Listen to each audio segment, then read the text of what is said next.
Bapak Ibu yang mulia, sebagaimana yang pernah kami sampaikan bahwasanya insyaallah di mushola kita setiap peringatan hari-hari besar Islam, insyaallah kita mengadakan ceramah ataupun tausiah seperti Maulid, Isra Mi'raj dan sebagainya. Alhamdulillah pada hari yang berbahagia ini kita telah kembali berada di 12 Rabiul Awal, yaitu bertepatan dengan Maulid Nabi Muhammad sallallahu alaihi wasallam. Maka itu mari bersama kita dengarkan penyampaian tausiah ceramah yang insyaallah akan disampaikan oleh guru kita, Ustaz kita, Ustaz Dr. Mizan Iskandar LC LLM. Kepada Ustaz, waktu dan tempat kami persilahkan dengan segala hormat. Assalamualaikum warahmatullahi wabarakatuh.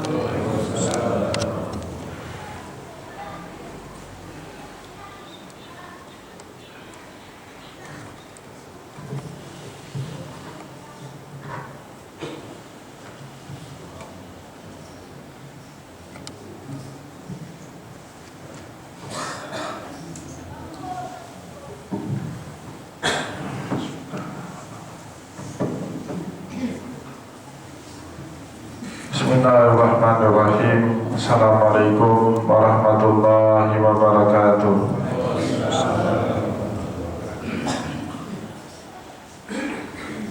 Alhamdulillah, alhamdulillahilladzi ja'ala al-ilma taharatan lin-nufus wa nuran lil-basair wa hadiyan ilal jannah. Asyhadu an la ilaha illallah wahdahu la syarika lah wa asyhadu anna Muhammadan abduhu wa rasuluhu shadiqul burhan. Allahumma sholli wa sallim ala rasulikal karim Muhammad sallallahu alaihi wasallam wa ala alihi wa ashabihi wa man tabi'ahu bi ihsanin ila yaumiddin. Summa amma ba'du.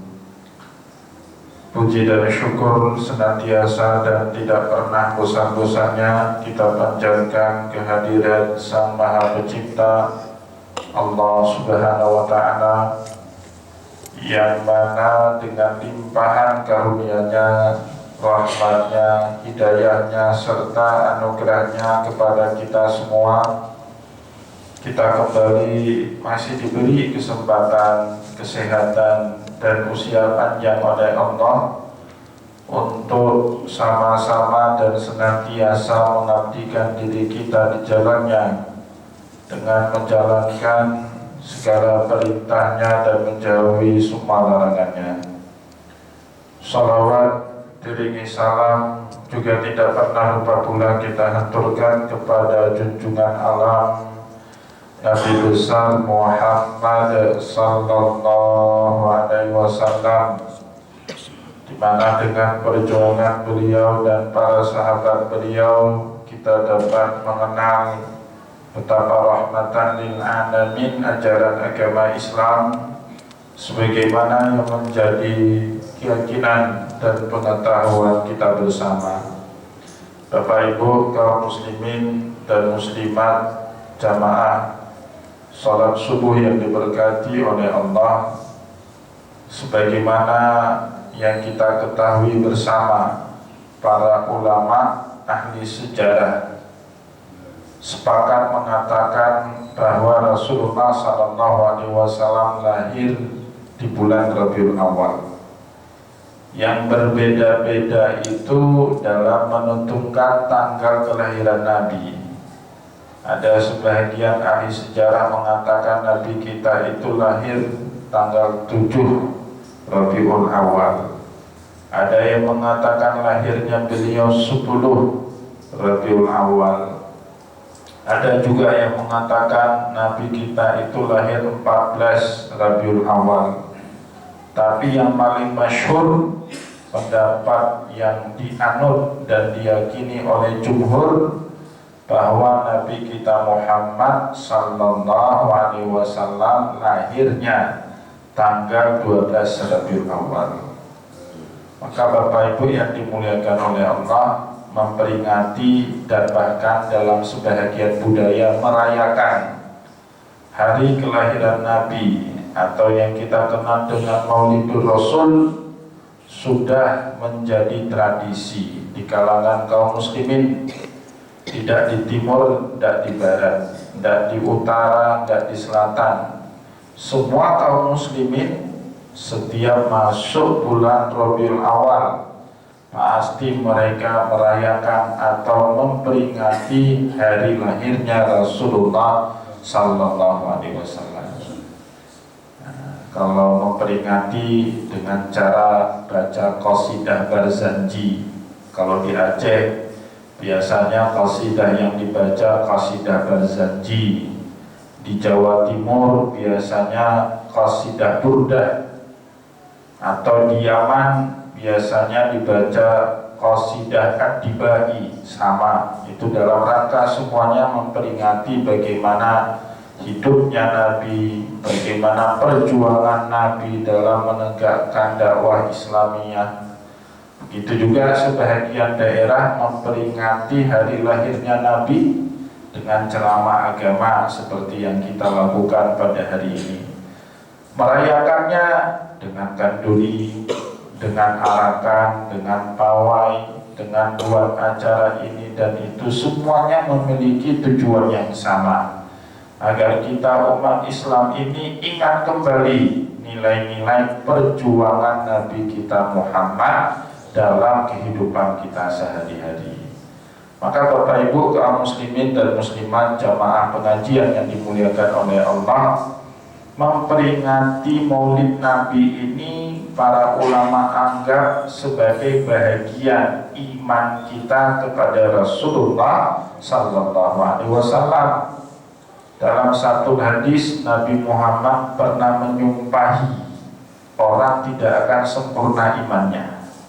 Kata Nabi, wallahi la yu'min, wallahi la yu'min, wallahi la yu'min. Demi Allah tidak beriman, demi Allah tidak beriman, demi Allah tidak beriman.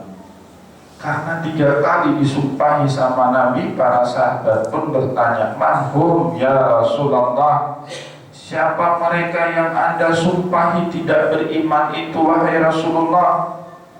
Nabi Muhammad Sallallahu Alaihi Wasallam menjawab, hatta akuna ahabba ilaihi min walidihi wa waladihi wa nasi ajmain. Kalian tidak akan sempurna imannya sampai aku ini, kata Nabi, lebih kalian cintai daripada kalian mencintai kedua orang tua, daripada kalian mencintai anak kandung kalian, atau daripada kalian mencintai seluruh manusia yang kalian kenali.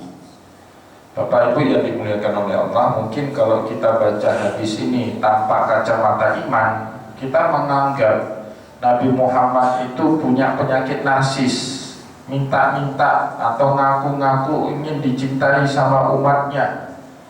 Padahal kata para ulama, Nabi Muhammad Sallallahu Alaihi Wasallam menyatakan itu untuk kepentingan umat. Jadi cintanya kita kepada Nabi, atau yang sering disebut dalam kitab-kitab tasawuf dengan istilah mahabbatun Nabi, cintanya kita kepada Nabi itu kepentingannya bukan buat Allah, kepentingannya bukan Rasulullah, tapi pentingnya kita mencintai Nabi berpulang untuk kemaslahatan diri kita sendiri. Dan Bapak Ibu yang dimuliakan oleh Allah, itu kita baru paham setelah baca satu riwayat hadis mutawatir. Jadi kalau ada riwayat di dalam agama ini yang paling dipegangi kan riwayat Al-Quran. Di bawah Al-Quran itu hadis mutawatir. Marawahu jam'un an jam'in la yumkinu atawattu ala kithbi min mislihim. Sebuah riwayat yang disampaikan oleh orang ramai sehingga gak mungkin terjadi kedustaan di dalam periwayatan tersebut. Itu namanya hadis mutawatir. Bapak Ibu yang dimuliakan oleh Allah, dikisahkan di dalam kitab Sahih Bukhari dan Muslim. Satu hari saat Nabi Muhammad sallallahu alaihi wasallam sedang khutbah Jumat. Kebetulan hari itu tema khutbahnya Nabi tentang asyratus sa'atil sughra, asyratus sa'atil kubra, tanda-tanda kiamat kecil, tanda-tanda kiamat besar. Sedang enak-enaknya Nabi Muhammad menyampaikan khutbah, tiba-tiba dari tengah masjid bangun A'rabi, seorang Arab Badui. Orang ini menginterupsi khutbahnya Nabi. Padahal kita tahu bersama Bapak Ibu, yang namanya khutbah itu jangankan bertanya, interupsi pun tidak boleh kan khutbah itu. Nabi Muhammad berkata dalam hadis yang lain, idza qulta li akhika yaumal jum'ati amsid wal imamul yakhtub faqad laghauta. Kalau kamu sekedar mengatakan shh, diam sama orang di samping kita, sedangkan imam sedang di atas mimbar membaca dua rukun khutbah, Nabi Muhammad sallallahu alaihi wasallam bilang faqad laghauta, kau telah buat kacau pelaksanaan ibadah Jumat. Hari itu khutbahnya Nabi diinterupsi, bangun orang ini. Ternyata orang Arab Badui ini tidak sabaran, karena Nabi dari tadi ngomong terus tanda-tanda kiamat, baik tanda besar maupun tanda kecil. Datang orang ini bangun, ya Rasulullah, mata sa'ah. Ya Rasulullah, dari tadi engkau cerita terus tanda-tanda kiamat, tanggalnya kapan? Nggak sabar orang ini. Nabi Muhammad sallallahu alaihi wasallam mendengar khutbahnya diinterupsi, beliau tidak ngopek, langsung lanjut khutbah, tidak mau diladeni pertanyaan itu. Sampai Bapak Ibu, di saf depan khutbahnya Nabi itu terjadi keributan kecil. Sebagian sahabat membela Nabi, innahu lam yasma'. Nabi bukannya nggak mau menjawab, tapi kayaknya beliau nggak dengar. Sebagian lagi berkata, innahu sami'a wa kariha ma qala. Nabi sebenarnya dengar, tapi tidak terlalu senang khutbahnya diinterupsi. Karena sudah terjadi keributan di saf depan, maka Nabi Muhammad sallallahu alaihi wasallam pun kemudian bertanya, Manisail, mana tadi yang bertanya? Bangun sekali lagi orang Arab Badui ini. Nah kali ini giliran Rasulullah yang bertanya kepada Arab Badui ini. Tidak penting kata Nabi kapan tanggalnya hari kiamat, yang paling penting madza addatalaha, apa yang sudah kau persiapkan untuk datangnya hari kiamat. Sahabat ini pun kemudian menjawab, ma'addatulaha min kasratil ibadah wala kasratis shalah wala kasratis siyam wala kasratis sadaqah walakinni uhibbuka ya Rasulullah. Saya tidak punya persiapan banyak, ibadah sekenanya saja, sholat yang wajib-wajib saja, puasa cuma di bulan suci Ramadan saja, kewajiban harta hanya menunaikan zakat, itu pun karena ada kanun.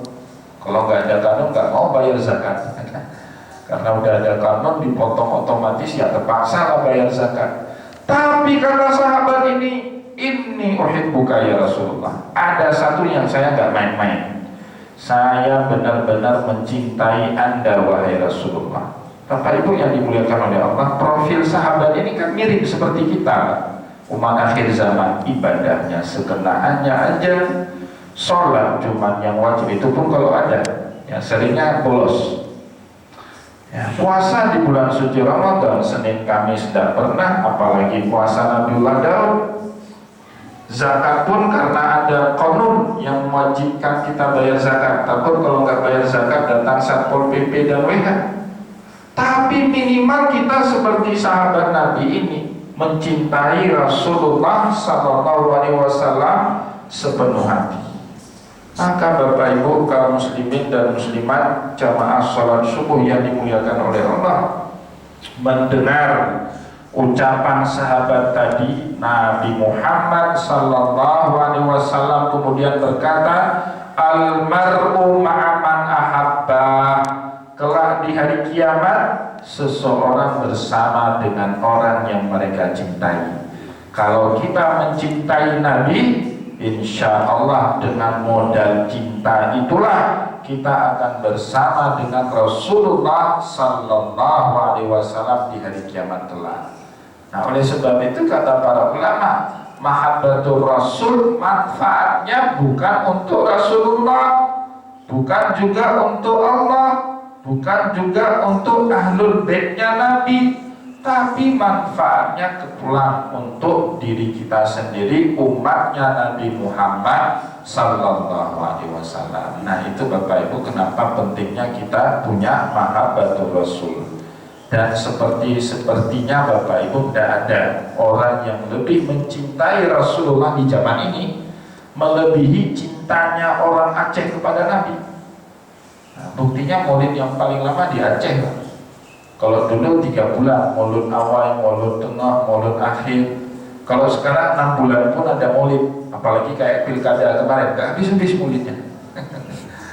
Itu Bapak Ibu kalau pergi ke Indrapuri, kebetulan ibu mertua saya itu orang Lampanah Indrapuri. Ya, 1 bulan sebelum bulan maulid, bebeknya mereka, ya, ayamnya mereka itu dikandangi Bapak Ibu, nggak dikasih pakan sembarangan, dikandangi. Kalau kita ganggu ayamnya itu marah, yang punyanya, dek begalu nyolong si itu ada kenduri maulid. Nah, sebegitunya kita cinta kepada Rasulullah. Moga-moga itu adalah ekspresi cinta kita terhadap baginda Rasulullah sallallahu alaihi wasallam. Bapak Ibu yang dimuliakan oleh Allah, pertanyaan berikutnya, kenapa orang-orang pada begitu fanatik dengan Nabi? Jangankan kita yang tidak pernah ketemu dengan Nabi, para sahabat Nabi itu dulu begitu mencintai Nabi. Bahkan sering itu terucap dari mulut sahabat Nabi, fidaka nafsi wa abi wa ummi bika ya Rasulullah. Aku tebus nyawa diriku, nyawa ibu dan bapakku demi keselamatan dirimu wahai Rasulullah. Kok ada ya orang seperti itu dengan Rasulullah, dengan manusia yang lain yang tidak punya hubungan kerabat, tidak punya hubungan nasab, tapi mereka mau merelakan apapun yang mereka miliki untuk kepentingan Nabi. Ya, itu sahabat dan juga umat akhir zaman seperti itu. Sebab itu kata Imam Abdullah bin Alwi Al-Haddad di dalam syairnya. Jadi ulama-ulama dulu kalau bulan maulid, nah, biasanya mereka buat syair Bapak Ibu. Kita kenal beberapa di antaranya, ya. Buat syair untuk mengekspresikan lepas kangen dan rindunya mereka kepada baginda Rasulullah meskipun tidak pernah berjumpa dengan Nabi. Nah, di antara yang paling saya ingat itu syairnya Imam Abdullah bin Alwi Al-Haddad. Kata beliau di dalam syair itu, in fatani qurbal ahibbati wal liqa fa fi zikrihim unsul li wihsyatil khatiri fa illam yusibha wabilun saydun nada fatalla bihi tahyal mauta sarairi. Maknanya lebih kurang Bapak Ibu, in fatani qurbal ahibbati wal liqa, jika orang yang kita cintai itu tidak mungkin lagi kita berjumpa atau kita temui, tapi zikrihim unsur liwihsyati khatiri, maka mengenang dengan menyebut-nyebut namanya bisa menjadi obat pelepas rindu dari rindu yang menyakitkan. Fa'illam yusibha wabilun saydun nada, seperti jika kita tidak punya air hujan yang deras, fatalla bihi tahya mauta sarairi, maka cukuplah setetes embun di pagi hari menjadi obat pelepas dahaga. Maka Bapak Ibu yang dimuliakan oleh Allah, ulama dulu kalau sudah musim maulid, nah, mereka baca balik sirah perjuangan Nabi Muhammad sallallahu alaihi wasallam. Moga-moga dengan itu menjadi obat pelepas rindu kita dengan baginda Nabi Muhammad sallallahu alaihi wasallam. Jadi Nabi kita Muhammad sallallahu alaihi wasallam itu orang yang punya kepribadian menyenangkan bagi siapapun, baik kawan maupun musuhnya. Maka jangan heran Bapak Ibu, saat wafatnya Nabi, orang sewaras Umar bin Khattab, ya, kenapa saya bilang Umar bin Khattab itu sewaras Umar bin Khattab? Karena satu-satunya sahabat Nabi yang bergelar Al-Faruq itu cuma Umar. Al-Faruq itu maknanya pembeda antara yang hak dan yang batil. Jadi begitu sensitifnya nalar Umar dalam membaca yang hak dan batil. Bapak Ibu, ada 17 ayat di dalam Al-Quran turun membenarkan pendapat Umar, menyalahkan pendapat Rasulullah. Begitu hebatnya Umar bin Khattab itu, ya. Nabi Muhammad dulu Bapak Ibu waktu umrah pertama kali tahun 6 Hijriah, setelah tawaf 7 kali putaran langsung mau sa'i. Inna safa wal marwata min syairillah. Tidak sholat terlebih dahulu di makam Ibrahim. Ditegur sama Umar, ya Rasulullah, alangkah baiknya sebelum sa'i tawaf atau sholat dululah 2 rakaat di makam Ibrahim. Tidak diopen sama Nabi naik terus ke Bukit Safa niat untuk melakukan sa'i. Lagi baru turun dari Bukit Safa, turun ayat dari Allah, wattakhidhu min maqami Ibrahim musalla. Selepas kalian tawaf 7 kali putaran, lakukanlah sholat 2 rakaat di makamnya Ibrahim. Bapak-bapak, ibu-ibu kalau umrah haji, sholat nggak 2 rakaat di makam Ibrahim setelah tawaf? Sholat. Itu mohon maaf, inisiatif awalnya dari Umar. Dibenarkan pendapat Umar ini sama Allah Subhanahu wa Ta'ala. Contoh, begitu juga ayat khamar Bapak Ibu. Rasulullah tidak berinisiatif mengharamkan khamar. Berulang kali terjadi peristiwa itu kan, sampai kemudian Allah menurunkan ayat tegas mengharamkan khamar. Ya ayyuhalladzina amanu innamal khamru wal maisiru wal ansabu wal azlamu rijsun min amali syaitan. Itu inisiatifnya Umar. Dan ada sekitar 15 peristiwa lain itu turun ayat karena Allah Subhanahu wa Ta'ala mendukung pendapatnya Umar bin Khattab. Tapi Bapak Ibu, saat mendengar Nabi Muhammad wafat, hilang kewarasan Umar. Dia langsung menghunuskan pedang. Siapapun yang bilang Muhammad itu wafat, akan aku tebas lehernya, kata Umar. Hilang kewarasan Umar. Kenapa? Karena begitu cintanya Umar bin Khattab kepada Rasulullah SAW. Kalaulah nggak ada Abu Bakar hari itu yang menenangkan emosinya Umar, sampai kan datang Abu Bakar membacakan ayat di dalam surat Al-Baqarah itu, wa ma Muhammadun illa rasulun qad khalat min qablihi rusul afa immata aw qutila qalabtum ala aqabikum. Muhammad itu hanyalah seorang rasul, sudah berlalu sebelumnya banyak rasul sebelum Nabi Muhammad. Afa immata, apakah kalau dia mati, au qutila, atau terbunuh, in qalabtum ala aqabikum, kalian kembali ke dalam kekufuran. Di situ baru kemudian Umar bin Khattab sadar, Nabi kita Muhammad itu walaupun begitu hebatnya beliau juga tetap manusia biasa yang satu hari nanti akan kembali ke hadirat Allah Subhanahu wa Ta'ala. Bilal bin Rabah Bapak Ibu, wafatnya Rasulullah tidak pernah lagi mau azan, gantung mikrofon, ya pensiun jadi muazzin. Kenapa nggak kuat? Kalau sudah baca asyhadu anna Muhammadar Rasulullah, nggak kuat itu, tumbang. Bahkan karena nggak kuat, beliau nggak lagi tinggal di Madinah, hijrah ke negeri Syam. Sampai balik lagi saat Khalifah Umar bin Khattab naik menjadi khalifah. Nah, balik lagi ke Madinah. Sahabat-sahabat yang masih hidup kemudian minta, Bilal, kumandanglah sekali lagi azan, kami rindu dengan suara azan. Karena didesak Bapak Ibu, mau nggak mau akhirnya Bilal menguatkan diri, mencoba mengumandangkan azan di Masjid Nabawi. Tapi cuma sanggup sampai asyhadu an la ilaha illallah 2 kali. Begitu masuk asyhadu anna Muhammadar Rasulullah, pingsan lagi. begitu fanatik dan cintanya para sahabat Nabi kepada Rasulullah SAW. Nah, ini dipertanyakan oleh banyak orang, kenapa Rasulullah itu begitu dicintai oleh pengikutnya, oleh para sahabatnya. Dan pertanyaan ini dijawab oleh Imam Al-Baihaqi di dalam kitabnya Dalailun Nubuwah. Kata Imam Al-Baihaqi, tidak ada satupun manusia yang punya kepribadian yang lebih menyenangkan dibandingkan kepribadian Nabi Muhammad Sallallahu Alaihi Wasallam.